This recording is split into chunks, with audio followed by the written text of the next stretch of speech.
Good afternoon, everyone. I would like to welcome you to the budget briefing of the Recreation and Parks Committee, and it's to discuss the 2016 general fund budget for the Department of Recreation and Parks. I would welcome everyone who's here today, and thank you again for your time and for coming to listen to what the Recreation and Parks Department is proposing for next year. Having with us today is Director Tony Collins, and he will present remarks and testimony regarding the budget. And I will go ahead and hand it over to Director Collins. Good afternoon, Chair Page. I am going to do my best to talk about our 2016 budget and then allow any time for questions if you have any or anyone else does. 2015, of course, saw a continuation of our success as a department, our programs and activities.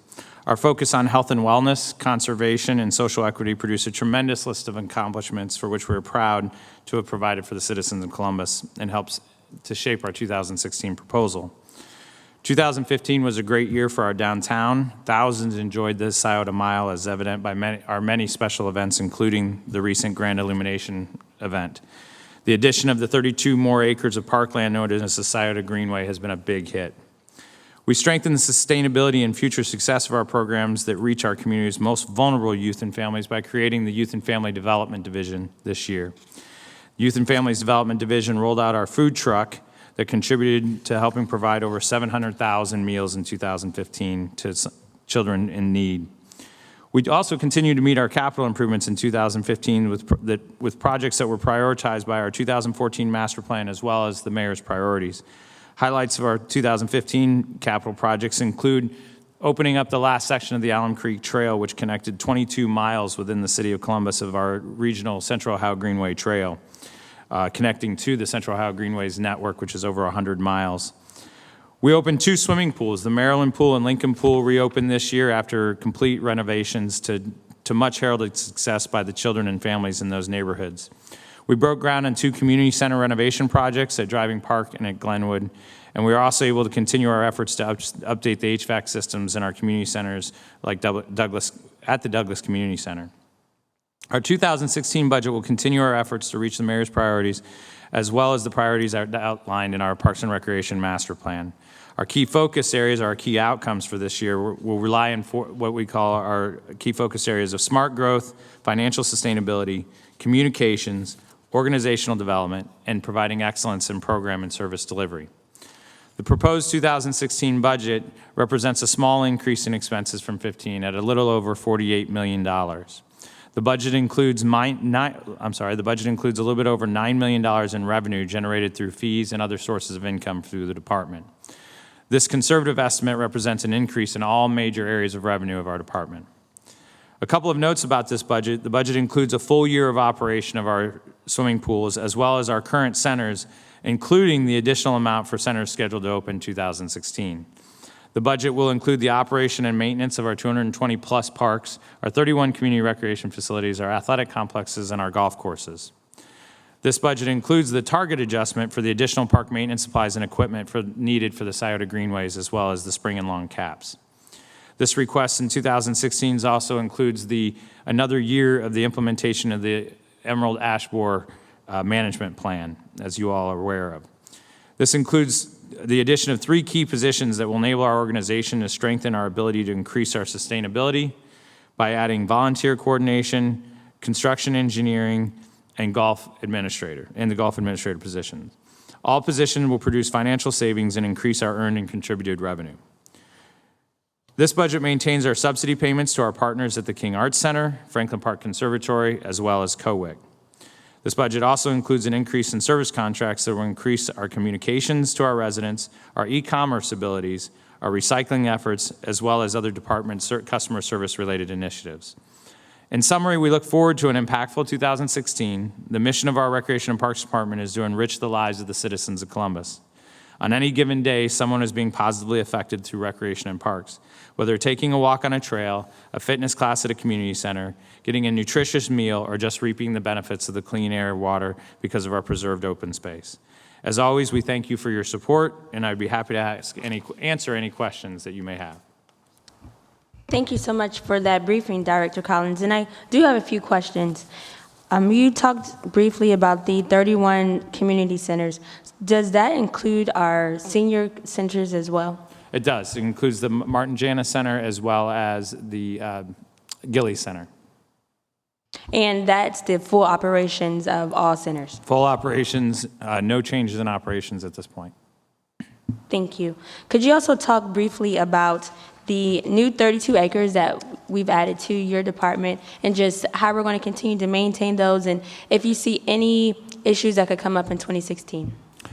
You know, it's believed across the country that the health and productivity of your downtown corridor is really a trigger for your entire city. And by implementing or designing and constructing this downtown corridor, the Scioto Greenway project, it's a representation of how we value that, our downtown, and what it can be in terms of the economic benefit, the health benefit, the quality of life benefit, not just for our downtown folks, but our corporate citizens, our jobs, the folks that come to town, as well as our environmental quality, the impact that it's had on the river. So I'm really passionate about this project and what it means for our city as a whole. In terms of the tactical piece, it does increase our operations. It's 33 acres, but it's 33 acres in a manicured area that's also in a river corridor, which means when the water rises, we're going to have cleanup. When it comes down, we're going to have to make sure that the silt is gone, the branches, those types of things for a safe environment. The lawn and that all needs to be taken care of, the extra amenities that come along with it, the lighting, those types of things. But the quality of life investment we get back out of, or I guess the return on investment we get back out of, would be well worth it. So it is a little bit more cost in terms of our operations, but the return is far stronger. Great. And how many full-time staff, how many full-time staff will there be for the new park? Well, that's a difficult question to answer. We're going to add 7 staff to our downtown maintenance division. But that division also takes care of other areas throughout downtown. So it's not necessarily specific to that park. We have a number of parks in our downtown region that are taken care of out of that group. So we have a couple of teams, whether it's a mowing team, a gardening team, different folks that will add this park into their inventory, but also have Genoa, Bicentennial, have other various downtown sites, including City Hall, that they help maintain. And are those 7 new positions for 2016, or are they currently employed and now will be full-term? They're going to be added in 2016. And you also talked about the new 3 key positions.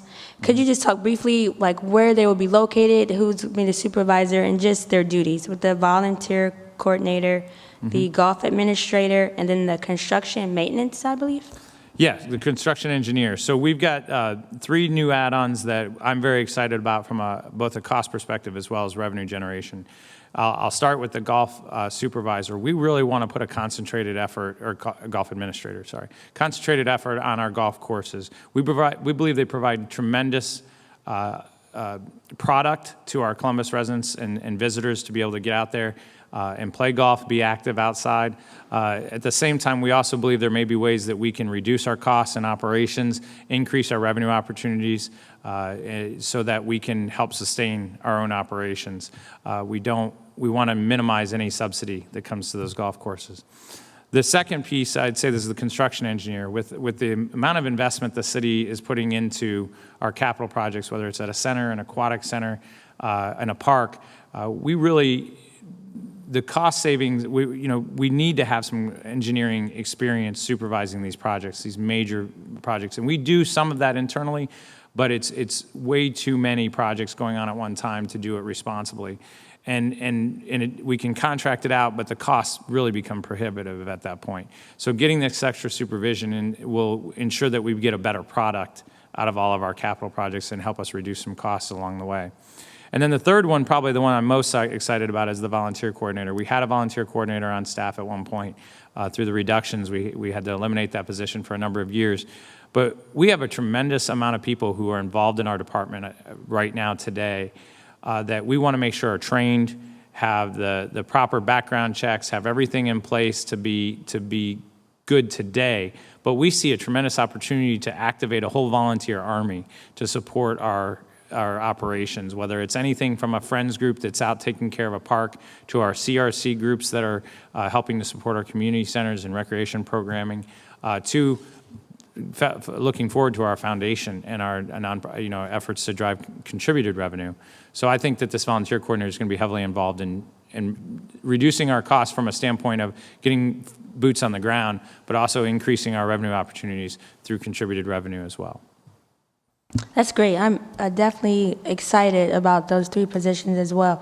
And for the volunteer coordinator, would example be the Friends of Glenwood who deal with that park? They would have a communication with the volunteer coordinator?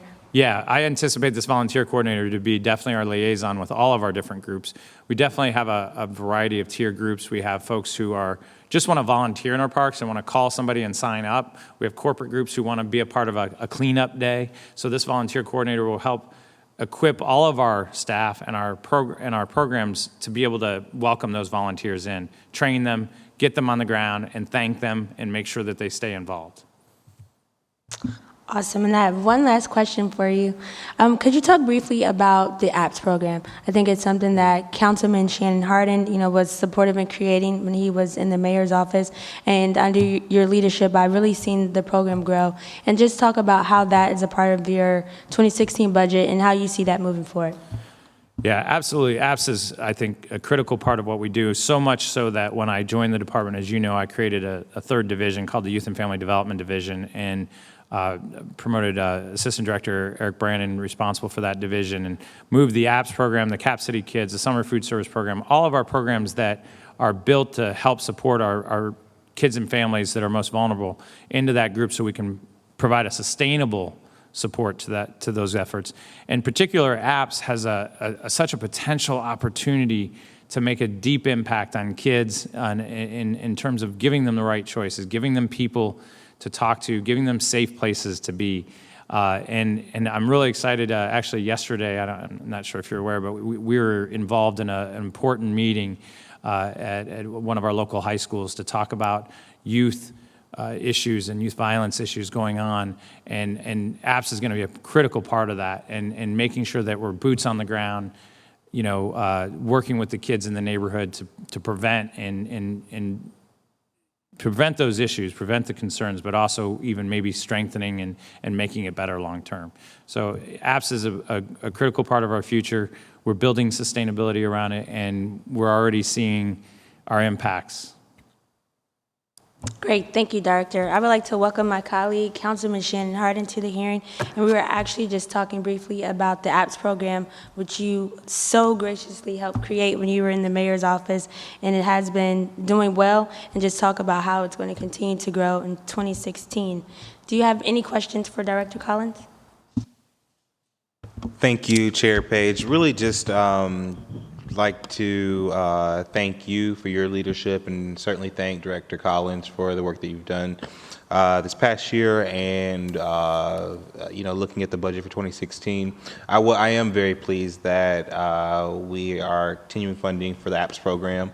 I think it is crucial. I think it's neat. I think it's the new scope of how we envision recreation in parks, which is really fully using our resources, our assets, which is our centers, to be more than just buildings. That's right. And so I'm very appreciative for the work and look forward to supporting this budget. Thank you. 2 more questions, and Sure. members are done. Absolutely. And Councilman That's fine. Hardin talked about this briefly. Could you talk about why we call them community centers rather than, even though it's a recreation center, why we use the designation community center?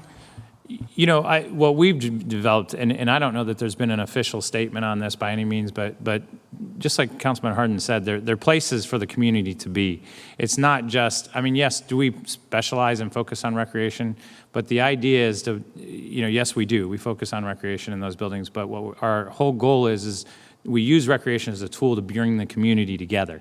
It's not just the recreation piece. So it makes sense that it's a community center. And what we're doing now is even identifying centers where we can bring partners in. And maybe it's a we're talking to the library about Thompson as being a swing site during some construction. We're talking to, our apps partners about potential usage in some of, bringing them into some of our facilities, maybe even the YMCA, some other nonprofit groups, so that we truly have this collaborative effort to serve our community. And in a lot of our neighborhoods, our buildings are that safety zone, are that place to be.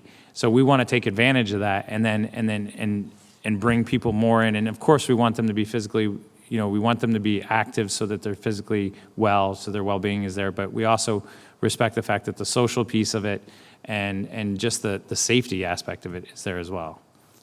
If that's the best. Thank you. And also, is there a new employee with your department here with us with budget? A new employee? Could you just introduce her? Tisha Brown is here. I didn't recognize. I'm sorry. I apologize. Sitting next to Steve Highland, who's our finance manager as well. Finance Awesome. administrator. And thank you both for coming as well. Councilman Harden, do you have any other questions or comments? Well, this will conclude our budget hearing for the Department of Recreation and Parks. I would like to thank you, Director Collins, for your testimony. I would like to thank all those in attendance, John Oswald, who's with our Legislative Research Office, who also is assigned to Recreation and Parks, my staff, Sherry Martin, and I believe we have some audience members here who utilize our Martin Janus Center, and I thank you for coming and listening to our briefing as well. And I'd also like to thank my colleague, Councilman Shannon Harding, for attending this hearing, and the viewing and listening audience, and CTV as well. Thank you.